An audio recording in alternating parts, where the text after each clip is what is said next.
ilmaha uurjiifka hooyadiis ku jira caloosheeda 9 bilood wuxuu wataa qalab fara badan oo uusan caloosha ku isticmaalin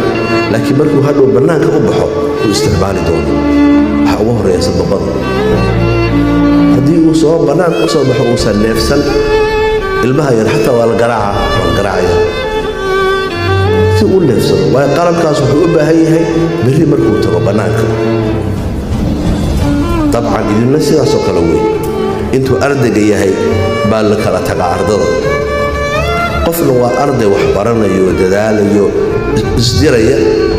qofna waxaa lagala hadlayaa wax ma akhrisatay iyo waxaas baa lagala hadlaya marka meesha ugu horreysa intaan cid kale lala hadlin suuqa aanan eedayn aanan dhihin shaqada garab baa lagu bixiyaa horta adigaa ku garbiyey waxbarashada ay kaa garbiyey inta waxbarashada ku jirto qof baa kuu diiday intaasoo qof